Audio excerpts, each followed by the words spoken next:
It was a creed written into the founding documents that declared the destiny of a nation. Yes, we can. It was whispered by slaves and abolitionists as they blazed the trail toward freedom. Yes, we can. Yes, we can. It was sung by immigrants as they struck out to the shores, pioneers who pushed westward against the unforgiving wilderness. Yes, we can. John McCain, RISP. John McCain was the essential all-American hero. There's no doubt about that. We'll be working here from the New York Times and its obituary on Senator McCain, who died on Saturday around 4 something Arizona time. He was 81 years old. And this is our special Sunday programming today on the 26th of August 2018 from WBRN Radio and on the Boston Red Network. We wish to thank the various sources, ABC, The View, and various other MSNBC clips on Senator McCain's life, which you will be able to digest. We put a package together when we are finished here. But John McCain's qualification for a hero comes from Arthur Toynbee, as the All-American hero O.J. Simpson did. These are people in a given society or a given time in history that contributed to a nation state or to a state of affairs. And there's no doubt about John McCain. John McCain was hailed as a hero when he returned from Hanoi. He had been a prisoner of war. Very few people have ran for president, and none, in fact, that had been prisoners of war. And John McCain talked about the war as war. War, of course, is hell in John McCain's day. He was known as a maverick for charting his own way. His way was a bipartisan way, talking with people. He was a friend of our late Senator Kennedy from the Commonwealth of Massachusetts. He was a man that reached out, that cherished the Senate system of hearings and debate within the Senate.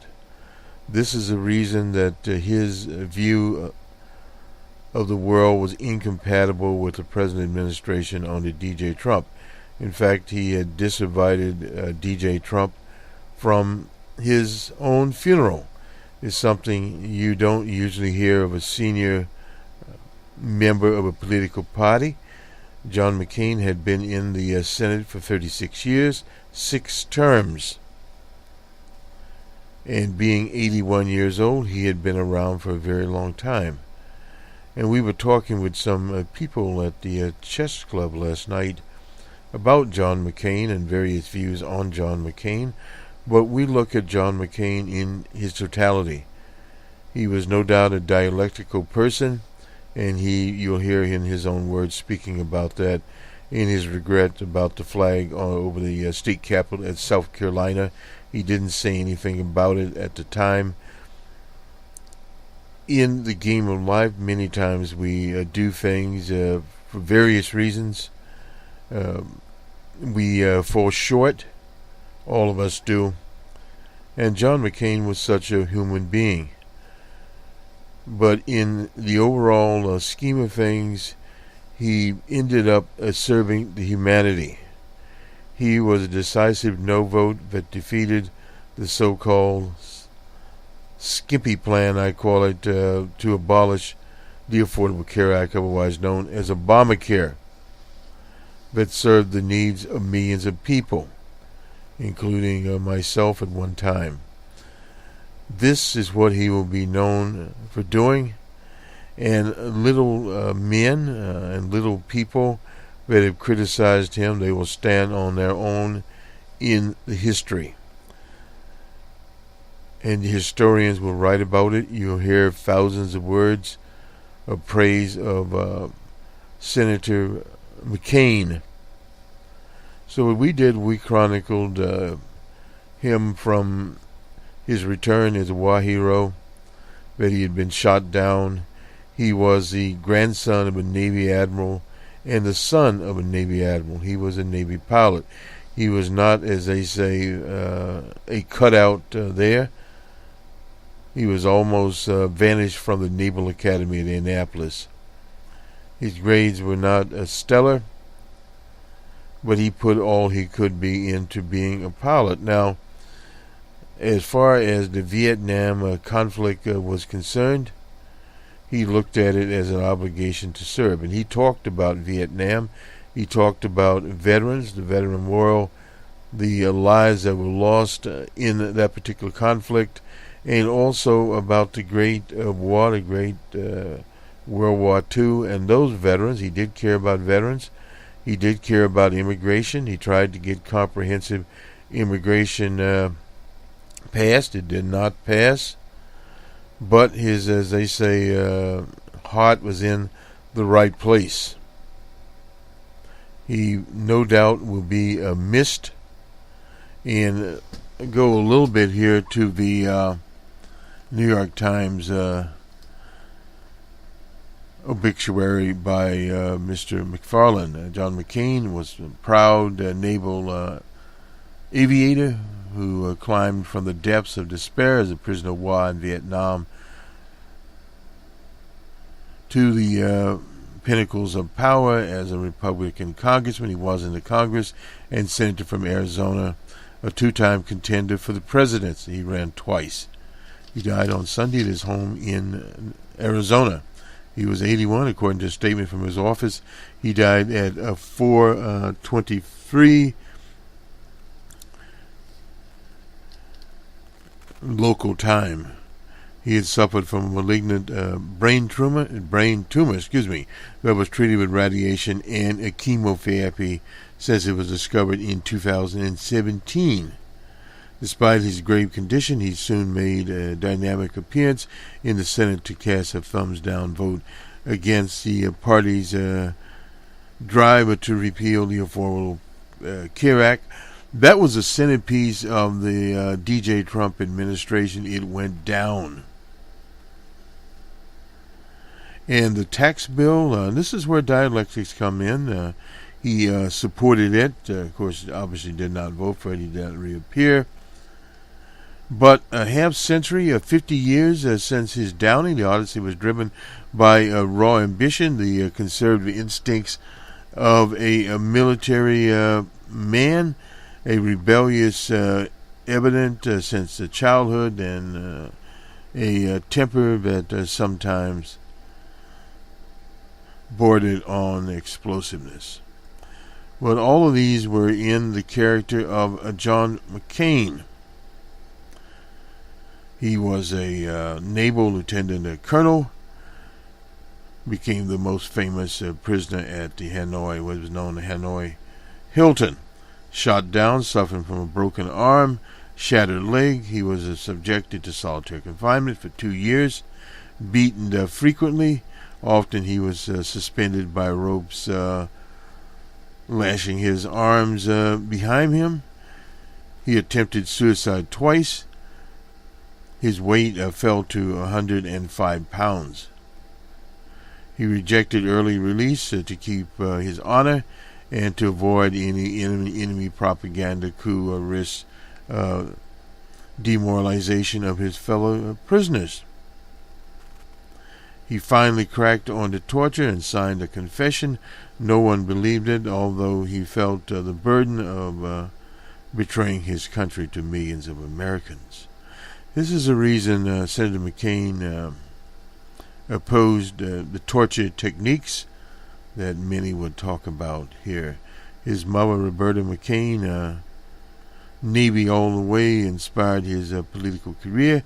After retiring from the Navy and settling in Arizona, he won 2 terms in the House of Representatives from 1983 to 87, 6 terms in the Senate, was a Reagan Republican to start with, but later moved more right or left, or maverick. In other words, his politics became more dynamic.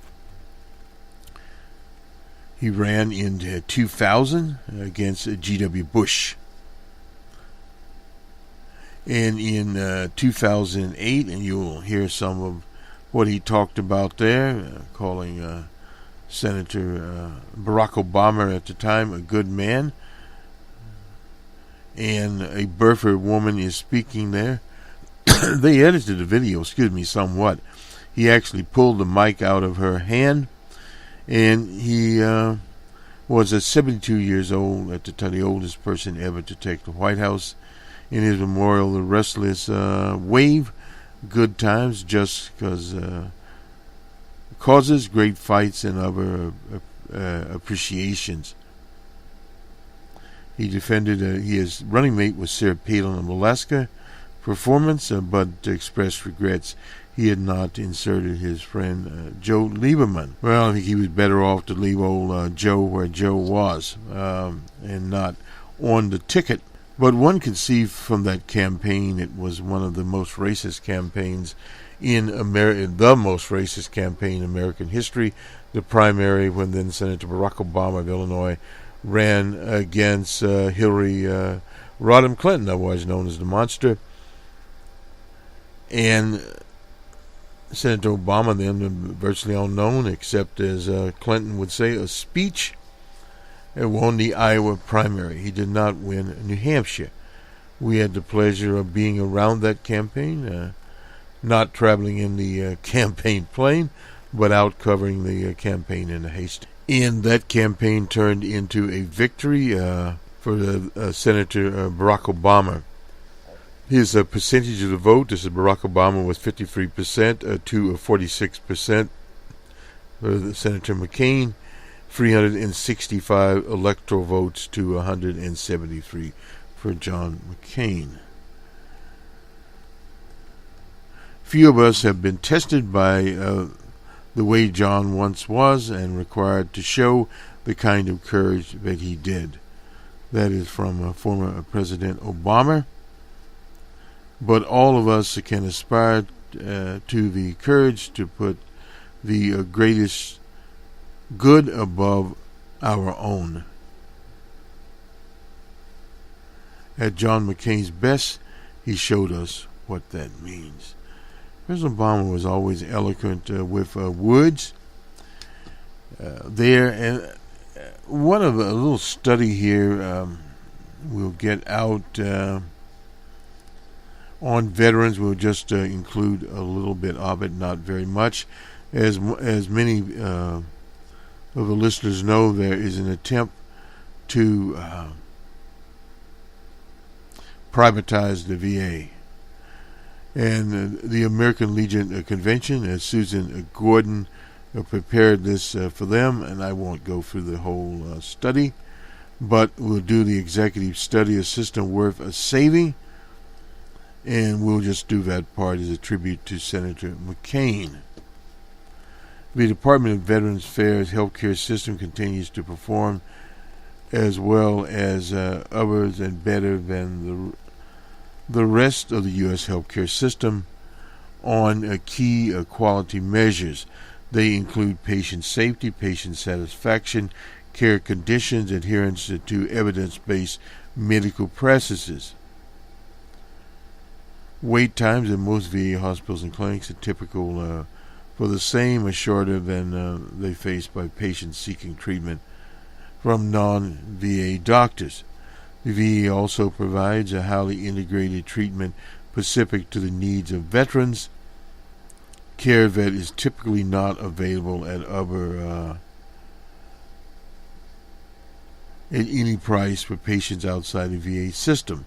Although there are opportunities for the VA to improve its performance by entering into partnerships with other healthcare providers, no evidence supports the claim for privatization. And there's no doubt about that. Department of Veterans Affairs currently operates the only fully integrated public-funded health system in the U.S., one of the largest in the world.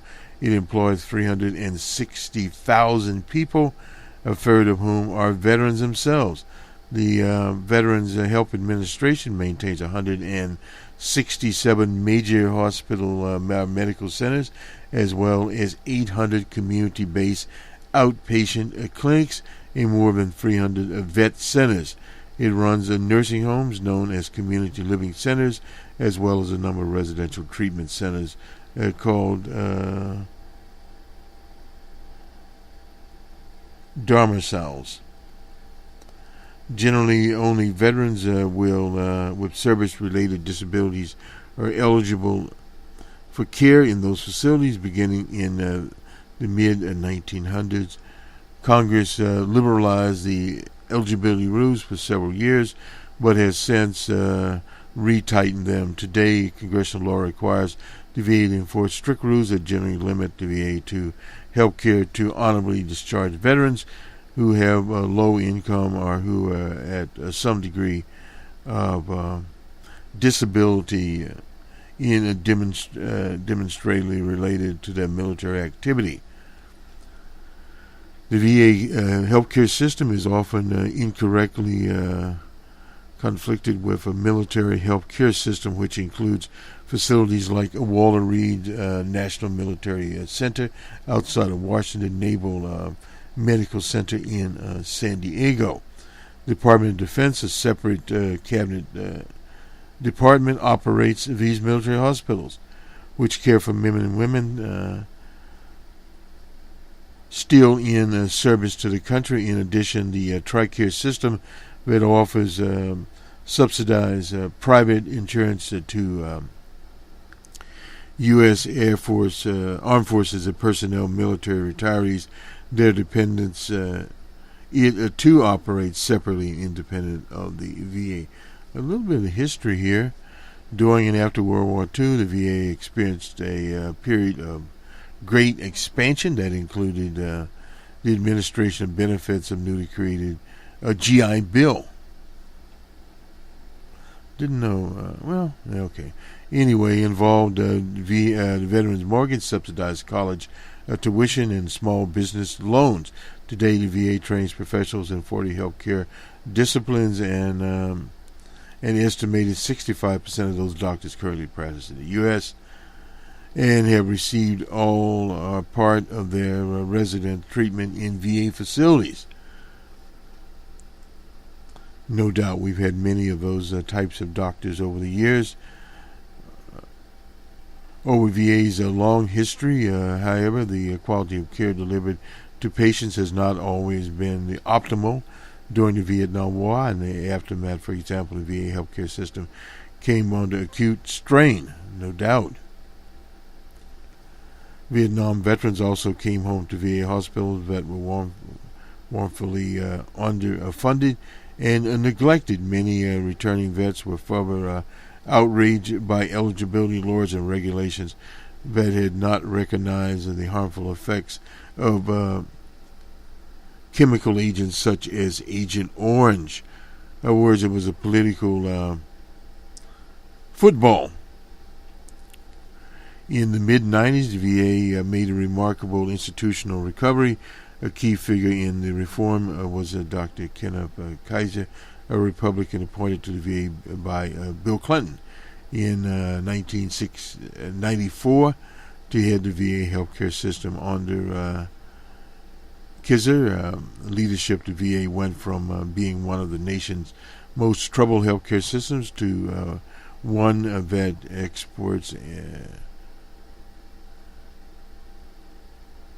and veterans alike praised experts for exceptional high quality care. In 2000 and 2003, the prestigious New England Medical Journal published a study that used 11 measures of quality to compare veteran health facilities with fee-for-service Medicare. All 11 measures of quality of care in the VA facilities provided to be substantially better than the private sector care by Medicare. No doubt about that. The VA buys them medications in bulk, something cannot do on the Medicare. In 2010, a critical systematic review of medical literature on the quality found in the VA generally compared favorably to non-VA facilities. The trouble the VA has had has been the political climate within it over the last few years. Problems with the VA facilities have been widely publicized and too often sensationalized, and the public reputation of the Veterans Care System has suffered as well. Still, a recent report, this is by the RAND Corporation, points out study after study shows that the quality of care delivered by the VA is generally equal to or better than in civilian hospitals.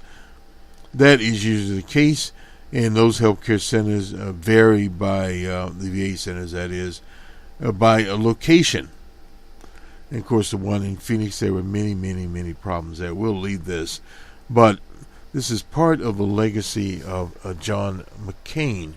He will be remembered as one of very few from the old school of politics that accommodation, a compromise were part of it, particularly in the institution of the Senate. The main reason that much of that has been disregarded today is the overall condition of American politics. John McCain talked about in his campaigns inequality there, the haves, the have-nots, the state of classism within American politics. That had really not been talked about as much since the 1976 campaign of James L. Carter out of Plains, Georgia. Now we hear income equality here, but also we're in the era of so-called fake news, facts versus what they call alternative facts, which are no more than lies, and personal attacks, stream of consciousness campaigns. John McCain fought against all of these, but one must realize he was still a Republican, as he said. He was a Goldwater Republican, a Reagan Republican, which meant he was a classic Republican, but different in that he could go across, quote-unquote, the line. Now it's completely polarized, or you have complete sellouts like McConnell, the leader of the Senate, and various other functionaries there that have walked that line. 80% of the Republicans support DJ Trump.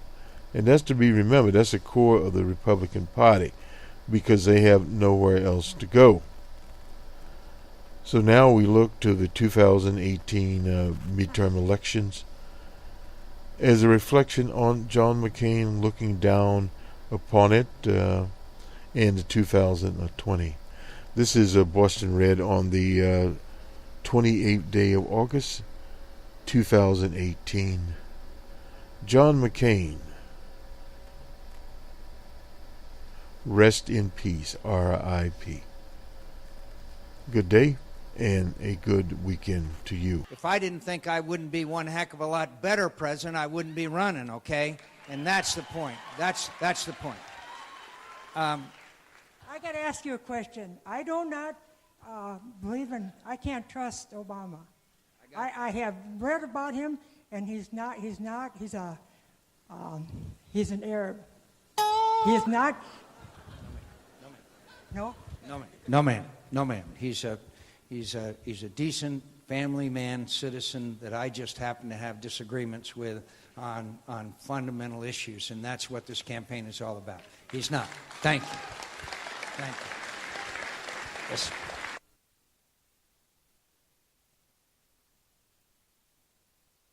Impressions. Wednesday night's debate was all about last impressions. In the final debate between the two presidential candidates, all eyes were on John McCain to see if he could catch up to Barack Obama in the polls after many of them showed Obama enjoying a comfortable double-digit lead.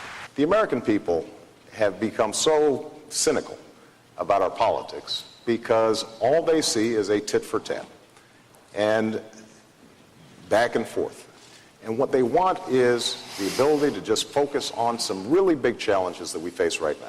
Poised and collected, Obama looked very much like he was in the driver's seat.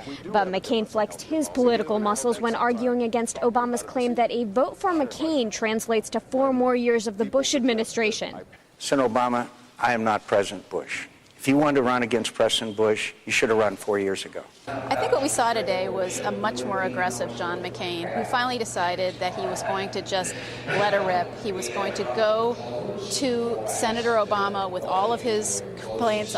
You have to tell me one time when you have stood up with the leaders of your party on one single major issue. And it was time in Senator McCain's mind to bring all those out and just lay them on the table and require Senator Obama to respond. But how effective that was remains to be seen. Experts say McCain should be aggressive, but not too aggressive. All the polling is showing that the negative attacks are hitting Senator McCain worse.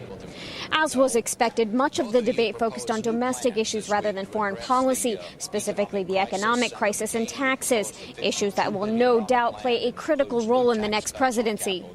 Either camp could argue who was the clear winner here. As useful as tonight's debate was for voters to get a last glimpse into either candidate, there's still 3 weeks to go before Election Day, and a lot can happen in those 3 weeks.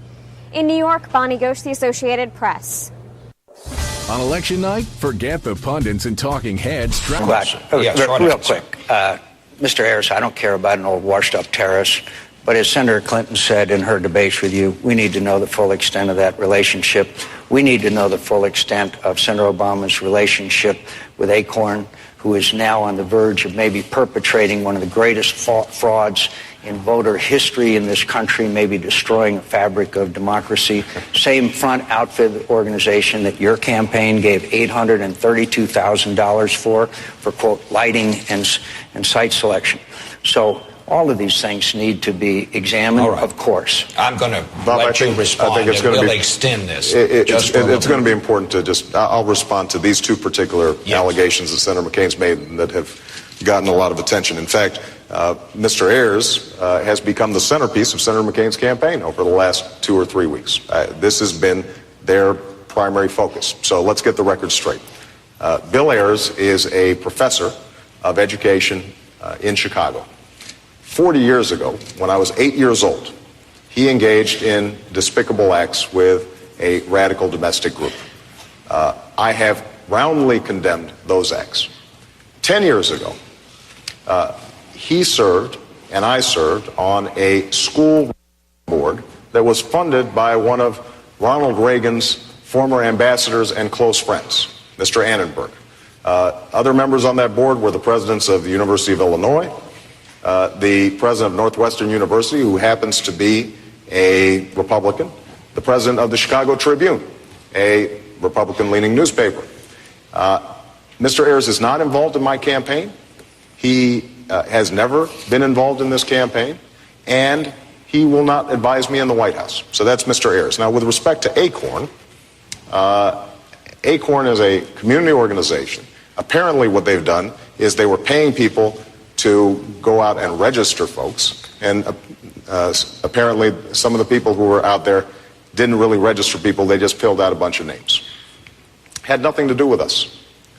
We were not involved. The only involvement I've had with Acorn was I represented them alongside the U.S. Justice Department in making Illinois implement a motor voter law that helped people get registered at DMVs. Now, the reason I think that it's important to just get these facts out is because the allegation that Senator McCain's continually made is that somehow my associations are troubling. Let me tell you who I associate with. On economic policy, I associate with Warren Buffett and former Fed Chairman Paul Volcker. If I'm interested in figuring out my foreign policy, I associate myself with my running mate Joe Biden or with Dick Lugar, the Republican ranking member on the Senate Foreign Relations Committee, or General Jim Jones, the former Supreme Allied Commander of NATO. Those are the people, Democrats and Republicans, who have shaped my ideas and who will be surrounding me in the White House. And I think the fact that this has become such an important part of your campaign, Senator McCain, says more about your campaign than it says about me. Well, again, while you were on the board of the Woods Foundation, you and Mr. Ayers together, you sent $230,000 to Acorn. So, and you launched your political campaign in Mr. Ayers' living room. That's absolutely not true. And the facts are facts and records are records. That's not the fact. And it's not the fact that Senator Obama chose to associate with a guy who in 2001 said that he wished he'd bombed more, and he had a long association with him. It's the fact that all of the details need to be known about Senator Obama's relationship with them and with Acorn, and the American people will make a judgment. And my campaign is about getting this economy back on track, about creating jobs, about a brighter future for America. And that's what my campaign is about. And I'm not going to raise taxes the way Senator Obama wants to raise taxes in a tough economy. And that's really what this campaign is going to be about. All right. Most of the night. The grin on his face, though, quickly disappears. Mr. Peters. Senator Bernie Sanders appears to nudge Senator Jeanne Shaheen as if to say, watch this. McCain waves his hand to get the attention of the Senate clerk, pauses for just a moment, and gives a dramatic thumbs down. An audible gasp on the Senate floor, and then commotion. Some Democrats can't contain their excitement. Senator Elizabeth Warren leans in to get a better look and breaks into applause. Senator Dianne Feinstein, a single assertive clap. Senator Sherrod Brown slams his hand on the desk in affirmation, while some Republicans, like Senator Marco Rubio, stare in disbelief. Senator Bill Cassidy drops his head. Senate Minority Leader Chuck Schumer turns and waves his arms, apparently trying to quiet them, as Senator John McCain turns around and walks. This is an embarrassment. This is nuclear-grade bonkers, what is happening here tonight. We are about to reorder 1/5 of the American healthcare system, and we are going to have 2 hours to review a bill which at first blush stands essentially as healthcare system arson. To understand the absolutely stunning drama that unfolded on the Senate floor last night, you have to start just minutes before 10 p.m. when Senate Republicans first posted the text of their health care bill, an 8-page repeal of the Affordable Care Act, written that day over lunch. Now, Democrats would have 2 hours to review it before a midnight vote, the possibility of reordering America's healthcare system in the dead of night with Americans asleep. Immediately, Democrats rose one after the other to speak out against the bill and the idea of jamming it through the Senate overnight. After McConnell first introduced the bill, just one Republican senator would take to the floor for the GOP. That was Senator Mike Enzi of Wyoming, who intended to hold the floor at all costs. Does the senator yield for a question? I think this is under my time. If I could just respectfully ask the chairman, since we've only had this bill for an hour, we have, as you can see, a number of senators who want to speak, and I just would respectfully ask if there's any time that we will have between now and the vote to make any comments, since we just have had the bill for a very short amount of time that we'll be voting on that will obviously impact millions of Americans. Well, I think the answer that I gave was perhaps your time might be better spent taking a look at the bill. As the clock ticked toward midnight, Vice President Pence arrived on the Hill to potentially cast a deciding tie-breaking vote to chants of shame from protesters. The first vote of the night began at 20 minutes after midnight, the last lever Democrats could pull, which was a request to send the bill to committee for debate. Now, that vote would certainly fail, and it did. But here's the thing.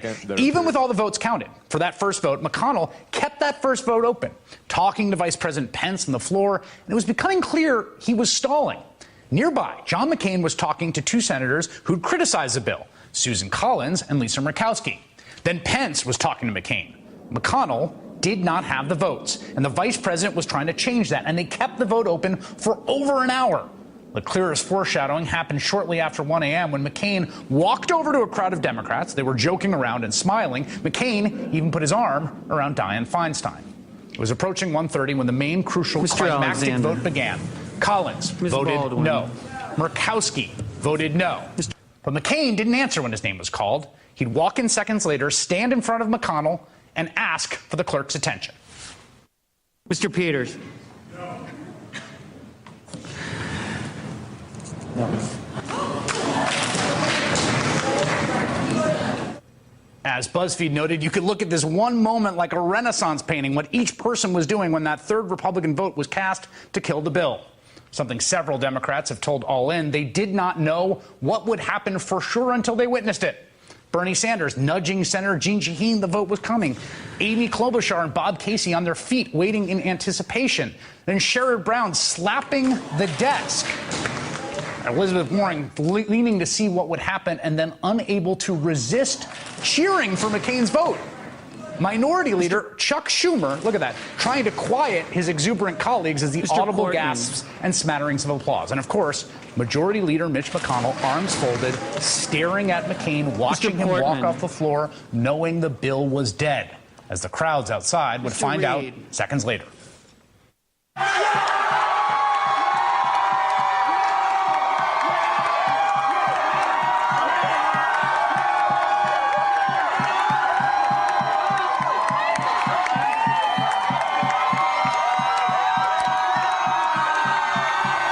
After that vote, Leader McConnell addressed the Senate, saying it's time to move on and acknowledging the defeat. This is, clearly a disappointing moment. We worked hard, and everybody on this side can certainly attest to the fact that we worked really hard to try to develop a consensus for a better way forward. So, yes, this is a disappointment indeed.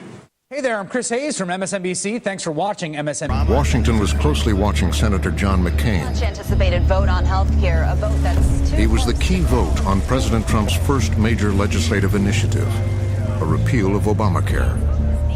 And every time we saw him, it was like, do you know how you're going to vote? Do you know how you're going to vote? And he was grouchier and grouchier as the day went on, as he sometimes gets. And he just said, stay tuned. Sort of like, he kind of was even saying, like, watch the vote. It'll be a show. He is expected to return to Capitol Hill. Just over a week before, McCain had been diagnosed with a deadly form of brain cancer.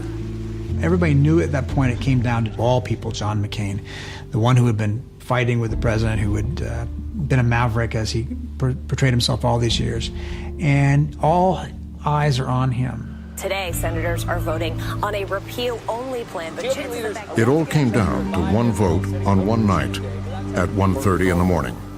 It was the most dramatic night on the Senate floor I had seen in all my years up there. Mr. Barrasso. The vote's ticking away, and McCain's on the floor, but he's not voting. Mr. Blunt. It was perfect manifestation of John McCain's career that it would fall to him in the middle of the night to render final judgment on President Trump's major legislative initiative. Mr. Berg. Fellow Republican Senator Susan Collins had been pushing McCain to vote against the bill Trump was backing. Ms. Cantwell. Lisa Murkowski and I knew that he had reservations. We were talking with him about the bill, and all of a sudden he pointed to both of us and he said, you two are right. It was then that I felt a tap on my shoulder, and I turned around, and it was Vice President Pence. Pence had come to pressure McCain to support the president. The vice president stood toe-to-toe with John McCain, and he was in his space. It was very close. They went on for, it seemed like 15 or 20 minutes, back and forth, back and forth. One of the things I most admire about John McCain is he cannot be intimidated by anyone or anything. He knew he had the power to enable Trump's presidency, to give him a new lease on life, or to ensure a critical defeat early in his presidency. Vice President Pence turned on his heel and walked away. And then it was time for McCain to vote. You saw Mitch McConnell looking more and more unhappy. His arms were closed. And you could tell from the body language on the Republican side that they were very worried. John McCain walks up to where the vote clerks are, and he lifts his hand very dramatically. He knew that this was his one last chance to really take a stand, capture the nation's imagination in the process, but also remind his party that they had to do things differently. McCain, with a thumbs-down gesture, shocked the chamber. You could hear audible gasps in the chamber, and those gasps of surprise came from both sides of the aisle. This was John McCain as people have come to know him over decades in public service. And it sort of stood out as kind of this cinematic culmination of the career that he has had in Washington. In a shocking vote, Senator John McCain delivering a death blow with a surprising Constitution Center. And by the way, my friend Joe Biden was a great and wonderful man. Yeah. He is. Yeah. He is. Yeah. Now, I noticed that you and I have a similar habit. You don't say you know whose name.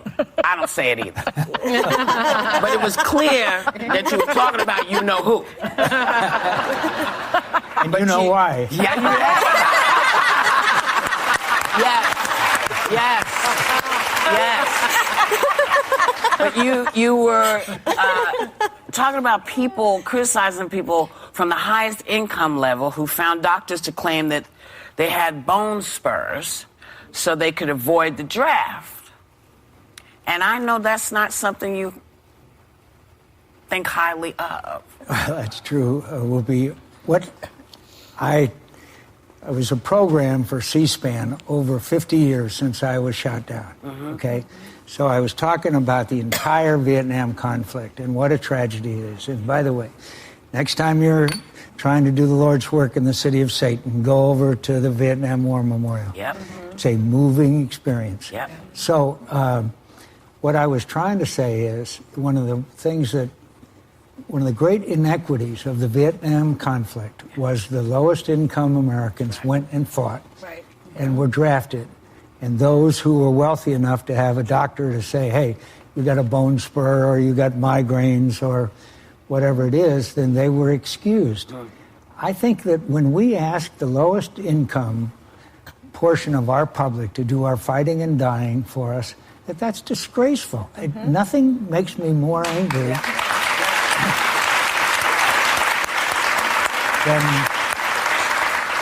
than that. And so that's why the Vietnam Memorial also has special meaning, by the way. So I was talking about it in the context of the 50 years. Yeah. And we were talking about, I didn't like the way the war was conducted. I didn't like McNamara. But I always praise those who served.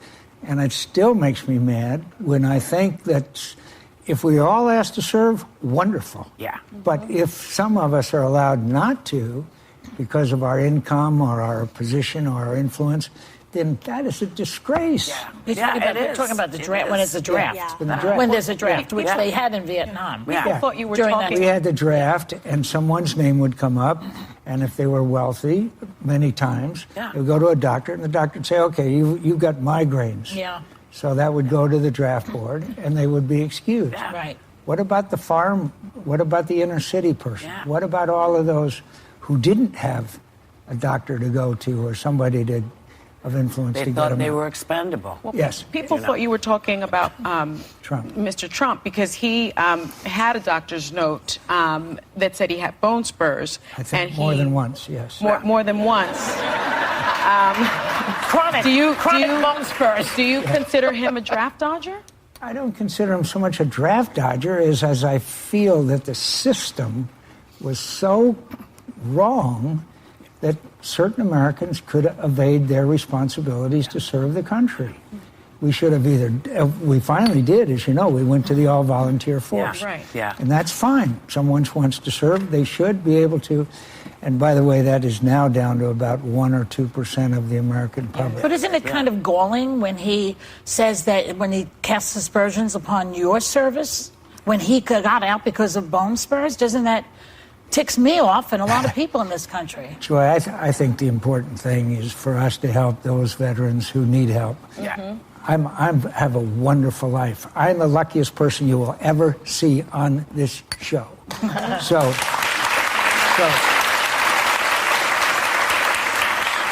So what I cared about was when he was talking about other prisoners of war, including our World War II guys who are still around, many of them. And there's a individual that lives in Phoenix, and he's 92. And he weighed 110 pounds when he got out of the German prison camp. And he said to me, Senator McCain, why does the president not like me? You know, that's hard to explain to a 92-year-old man. So that's what they want to say about me. Teddy Roosevelt. I'm in the arena. I'm in the arena. I love the fight. Right. So because he warned you the next day. Yeah. You did hear that. He said, "Oh, you need to be careful." Yeah, because he may not be nice. He might not be nice. Pretty.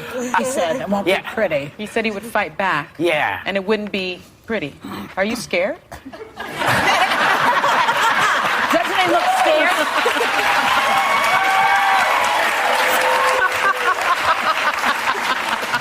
Thank you, Did you read my card, girl? I mentioned that I had faced greater challenges. Yeah. Maybe. But the point is, I think, is that we've got to, I hate to keep going back to the big picture, we've got to lift the national dialogue. Let's stop insulting each other. Right. Yeah. Let's start respecting each other's views. Whoopi and I were talking earlier. You know who I love to fight with the most of anybody in the Senate? Edward Kennedy. He and I had the best fights I've ever had. Wow. But we were the best of friends. Yeah. Those are the good old days in politics. I used to play in his office with his dogs. Really? Yeah. These Portuguese water dogs, Gorgeous dogs. that he would bring around with him all the time. And so I think the point is that we need to have a kinder, more respectful, but vigorous debate and discussion, but based on what we want the country to do, not whether somebody's a jerk or not. Right. So go ahead. I was just going to say, do you talk to him regularly? Like, we hear things in the news about the back and forth. Do you guys talk on the phone? Do you chat with him? What's your relationship like with the president?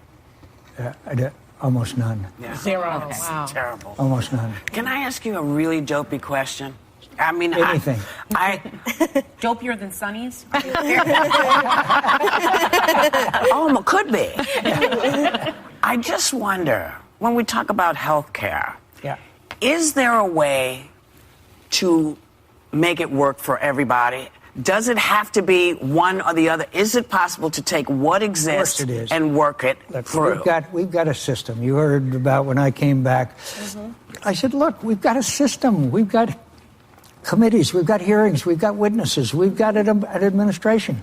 Let's go through that, and we can come up with a result. And that's what I think we are on the way to do now. I'm so glad. I hope and pray.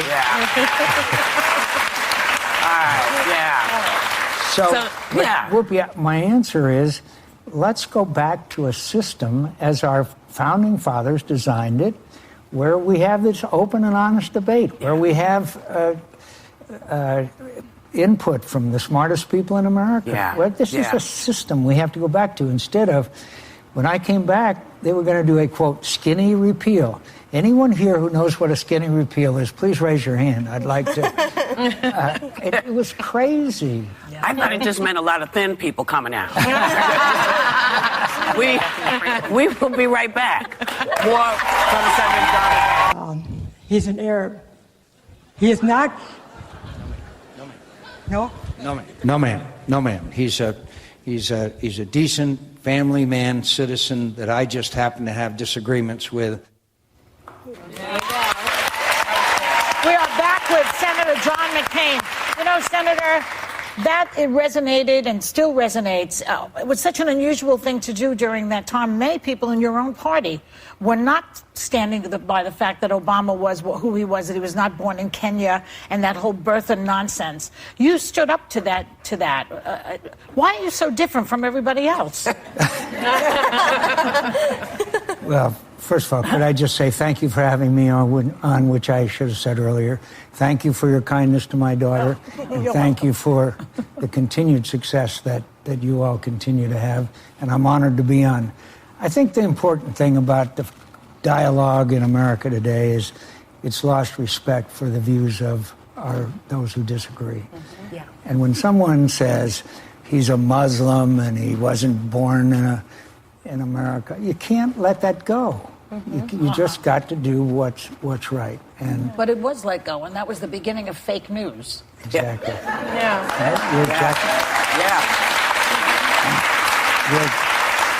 You're exactly right, which, as you know, is a huge problem now. Every time we turn around, we find out about some more interference or attempt to interfere with our election.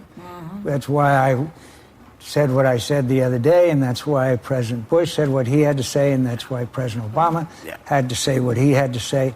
This has got to stop. We've got to be respectful of one another's views. And have a dialogue that's based on truth and not on allegations and lies. And personal attacks. Will be the personal attacks are what bothers you, because I go to schools and I encourage young people to be involved in public office and public service. We all do, particularly with all the disasters and things that are going on in the world, but also to be leaders. So if they're going to be attacked and maligned and their families attacked, then it's hard to motivate them to do so. And by the way, this show is exciting, it's fun, but it's also respectful. So thank you for that. Thank you. Thank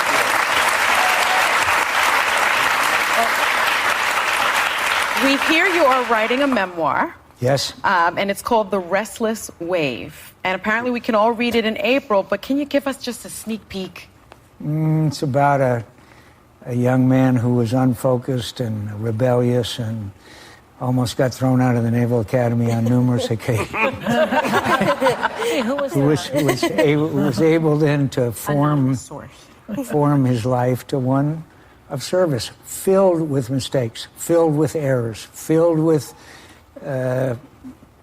actions that I would not want to take again. For example, a flag down in the standing over the state capitol in South Carolina, which I ducked. And Confederate flag. Confederate flag. Filled with errors, filled with problems, filled with mistakes, but at the end of the day, at least trying to serve. Senator, for me, that clip is one of not only your finest moments, but it's a moment we've quoted so many times here about staying within the conversation, because one of the problems we're seeing now is people aren't winning arguments. They're just opting out through negative and fake information. What do you want people to remember about you? Because that's a moment I think none of us can forget. He served his country. Yes. Yes.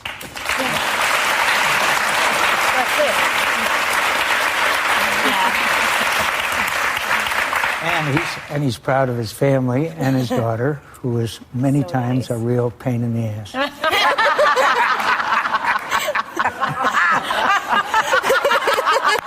He sure has a way with words. She's very quiet today around here. She's quiet. Well, I'm normally not this quiet. Well, I wanted to ask you, because it's one of the things we've talked about. We got to have the luxury of spending so much time in Arizona together. You have had such a long career. Do you have any regrets? Have we got a couple hours? Many regrets. But when you're in the arena and you try to do the right thing, many times you don't do the right thing. But you learn from it and you try to move on. I will never, ever get over the Confederate flag over the state capitol in South Carolina, okay? I'll never get over that. Yeah. And so you just got to do better the next time, knowing that you have to learn from the things that you have done wrong. And every day I make a mistake, but every day I'm trying to do that for the country and not for John McCain. And many times that's not the case. I'm sorry to say. Well, you're human. What you gonna do? What you gonna do? Well, Senator, we're going to just sticking around for one more. Okay. Okay. Good. All right. Senator, we hear that you and your wife, Cindy, were the ones who suggested that Megyn take this gig. I certainly recommended it because it needed a good conservative voice to counter yours. But I actually strongly recommended it because so many Americans watch this program and have their information and knowledge as a result of her participation, and all of you, and you've done a great job all these 75 years. It feels like that. it feels like that long to him too. Whoopi. You're not the only one. Really? Well, thank you for helping us celebrate her birthday. We want some dirt. Oh my we God. want to get to know her better. So what was she like as a child? Ungovernable. Really? Yes. You rebellious type of girl? She was very independent-minded. She and I would have long discussions even when she was at an early age. Oh, wow. That's Barry Goldwater. Yeah, Barry. Wow. Yeah. Yes, it's us. We were little. I was pretty rebellious when I was younger, and Unlike her father. And you always brought me on his campaigns growing up when he was running for Senate, and then when he ran for president the first time when I was 13. And when I graduated college, I didn't want to get a job, so I joined his campaign instead, and then learned to love politics. Can you imagine the dinners he was at when he's like, "Don't run around"? My parents were like, "This is a grown-up table." Yes. He's like, "That's the ambassador." How do you discipline a kid in those situations? Well, you know, one of the things that we did is we decided to have our kids grow up in Arizona.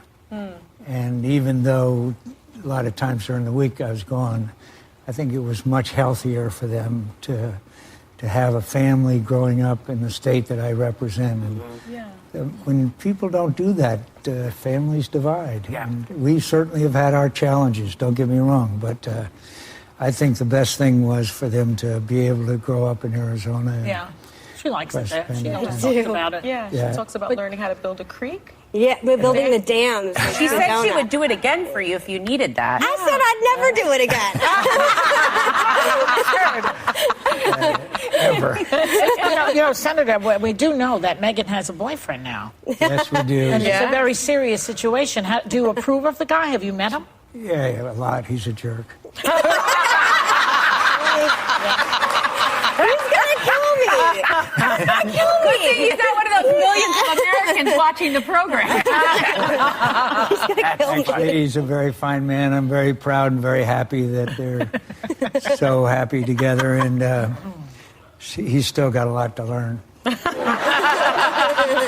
we all? Megan, my question is for you. Your dad clearly sets a high bar. He's a decorated pilot, a war hero, a sixth-term senator, chairman of the Armed Services Committee.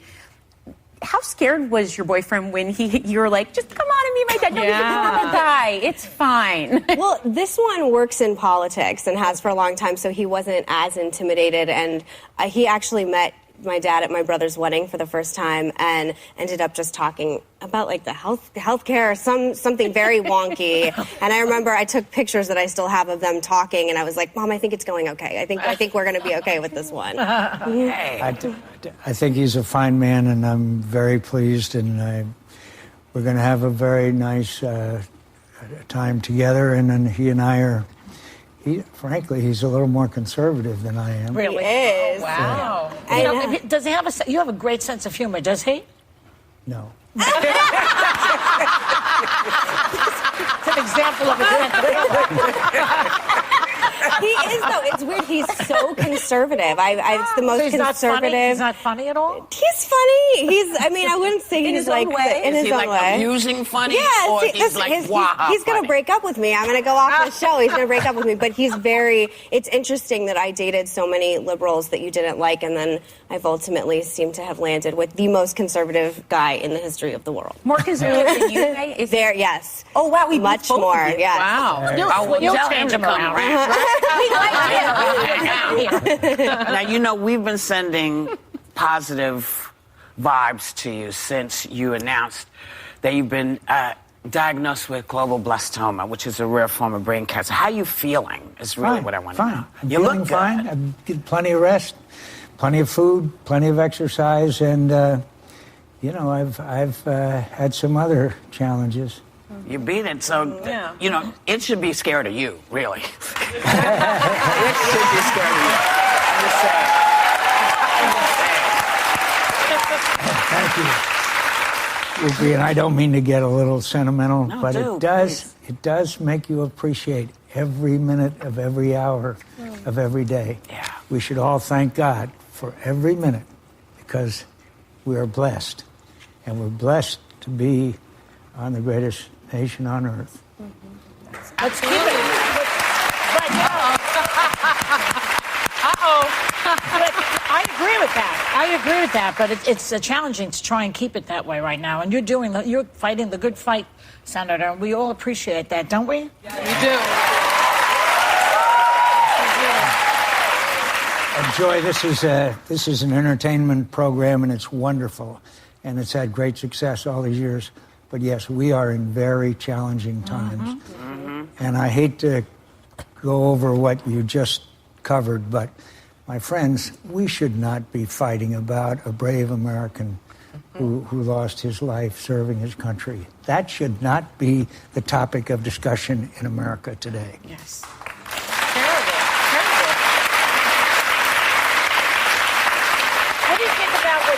Said, though. Whoopi said that this Congresswoman Wilson might have opened a can of worms about what's in Niger that maybe we wouldn't have known about. But Whoopi is right in that Americans should know what's going on in Nigeria. Yeah. Should know what caused the deaths of 4 brave young Americans. Should know what kind of operations we're engaged in. And one of the fights I'm having right now with the administration is that Armed Services Committee is not getting enough information. And they deserve it because we represent their families too. Yeah. Right. Yeah. So we're good. We need to make sure it doesn't happen again. Yeah. Exactly. Right. Unless you learn the lessons, and then you're going to repeat them. Yeah. All right. Well, we're staying right here. You're not going anywhere, Dad. You have to stick around, and we'll be right back talking more. How apprehensive were you when you were flying into a place like northern Vietnam that you get shot down? Well, I was on board the USS Forrestal where we had a horrific fire and I was hit by a missile and all that. My plane was on the flight deck. And then I transferred over to the USS Oriskany. I was flying off the Oriskany for that, yeah. when I was shot down. What was I thinking? I was a young fighter pilot. How old were you? 28, something like that. Listen, that's what I wanted to do with my life. I wanted to go to combat. I wanted to go against the enemy. And it wasn't so much that they were the enemy as that, that's what I was trained to do all those years. And I wanted to do it. It wasn't as if I was, oh no, I don't want to have to fly this combat mission. It was that I'm ready to go. And my contemporaries and my squadron mates were the same way. And we took a lot of losses. But one of the great things about being a fighter pilot is you're sure that everybody else is going to get shot down, but not you. And when that happened, how many Vietnamese were around you in the water in that lake?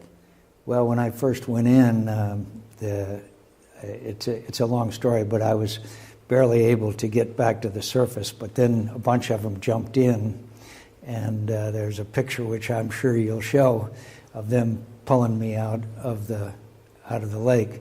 You can see my arm is broken and up high. And then, of course, once they pulled me out, they weren't very happy to see me. Why not? Because I just finished bombing the place. And so that we got pretty rough. Broke my shoulder and hurt my knee again. But look, I don't blame them. We're in a war. Didn't like it, but at the same time, when you're in a war and you're captured by the enemy, you can't expect all the time. You like being the Maverick? No, but I like standing up for what I believe in.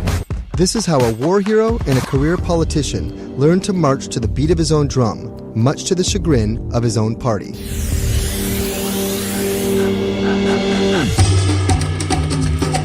John McCain had a reputation as a bit of a bad boy, and he wasn't always the best student when he was in the U.S. Naval Academy in Annapolis. Lori Oseo covered McCain mostly in the 80s. McCain crashed a few planes, and he graduated 5th from the bottom of his class. 1967 was a very tough year for McCain. Within 1 month of active duty in the Navy, he suffered injuries from a massive fire on board the USS Forrestal in the Gulf of Tonkin. 134 sailors died in the tragedy, and John, only 30 at the time, narrowly averted death himself. only 3 months later, McCain was shot down over North Vietnam and taken prisoner in Hanoi, where he was held in solitary, tortured, and beaten repeatedly for years. McCain's time as a prisoner of war left him permanently disabled, unable to lift his arms above his head. McCain returned to the U.S. a war hero, and he decided to get involved in politics. He ran for the U.S. House in 1982 and won. In 1986, he ran for the U.S. Senate and won that seat as well. But McCain's first term became embroiled in what came to be known as the Keating Five scandal, where he and 4 other lawmakers were accused of improperly intervening in a probe by federal regulators to help Charles Keating, CEO of Lincoln Savings and Loan Association. After a slap on the wrist and a slightly tarnished reputation, McCain bounced back by reaching across the aisle on campaign finance reform. With Democrat Russ Feingold, he successfully sponsored a major overhaul of the campaign finance system, despite the objections of Republican leaders. After serving over 10 years in Congress, McCain decided to run for the top job himself. During the 2000 Republican presidential primaries, McCain took some unorthodox stances, saying some things that Republicans are really never supposed to say, such as, "I'm deeply concerned about a kind of class warfare that's going on right now. It's unfortunate. There's a growing gap between the haves and have-nots in America. But I'm not sure we need to give 2/3 of that tax cut, of that money, to the wealthiest 10% of America." McCain's defeat in the primaries didn't stop him from resisting Bush's platform during his presidency. Senator McCain infuriated many fellow Republicans by opposing President George W. Bush's tax cuts and also by co-sponsoring legislation that would provide a path to citizenship for undocumented immigrants. He was also alone in his party to speak out against so-called enhanced interrogation techniques after 9/11. McCain's captors in Vietnam coerced a false confession from him, so he believed perhaps more strongly than anyone that torture did not work.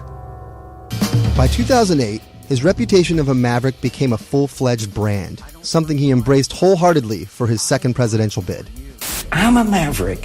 I've been called a maverick. He's the original maverick. I think I'm going to have to cast my vote for the maverick. Now we're called a team of mavericks. But it quickly became clear that Sarah Palin was a different kind of maverick, one that probably didn't help his campaign. One of his biggest regrets, he says in his new book, was choosing Sarah Palin as his running mate over one of his best friends in the Senate, Joe Lieberman. But there was another way McCain's maverick ways defied his own interests during his failed bid for the White House. We're scared of an Obama presidency. He resisted demagoguery and insisted that his supporters respect Barack Obama. I have to tell you, he is a decent person and a person that you do not have to be scared as President of the United States. Now, look, Change has come to America. Unfortunately, John McCain couldn't make it. Recently claimed that he had never identified himself as a maverick. And we all know what happens in Arizona when you don't have ID. McCain was a tough critic of Obama's administration, but along the way, he insisted on open debate and decorum, and he reached across the aisle on issues like immigration reform. Then Trump happened. That is some group of people, thousands. Suffice it to say, their intra-party relations left something to be desired. He's a war hero because he was captured. I like people that weren't captured, okay? I hate to tell you. Despite this, McCain did insist on supporting Trump as the Republican nominee. The best thing to do is put it behind us and move forward. Until this. Grab him by the... At which point McCain withdrew his support for Donald Trump's presidency. Ladies and gentlemen, the next president of the United States, Donald Trump! McCain's resistance to Trump continued right into the presidency. Senator McCain has stood out by his willingness to oppose President Trump. Other Republicans have been much more willing to march in lockstep with the president. Then, one fateful summer night on the Senate floor, after just being diagnosed with brain cancer, Senator John McCain made an appearance to cast the deciding vote against the Republican effort to repeal Obamacare. But it was a stunning vote and a very dramatic night in the Senate chamber. Except for one senator who came into a room at 3 o'clock in the morning and went like that, we would have had health care too.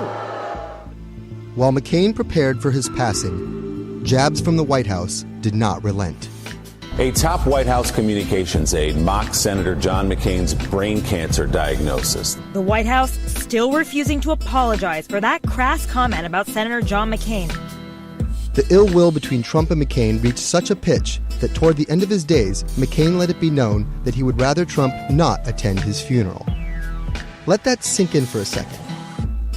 A lifelong senator uninviting the sitting president of the United States of the same party to his own funeral. Now, if that is not a maverick, nothing is.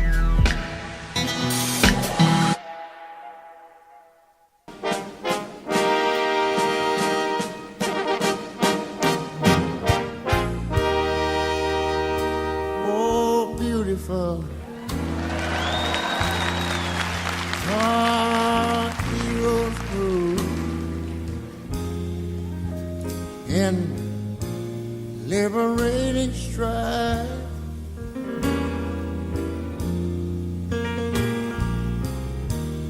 Who more than self their country love. And mercy more than life. What I'm saying about tonight is this America, sweet America, may God thy gold refined. Oh, till our success be nobleness and every gain divine. And you know, when I was a little boy, I remember we always sang these words. Oh, beautiful, far spacious skies, far amber waves of grain,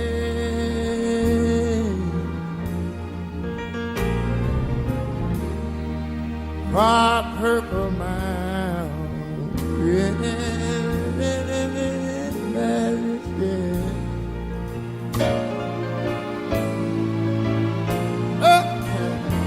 Above the fruited plain. Wait a minute. America, America.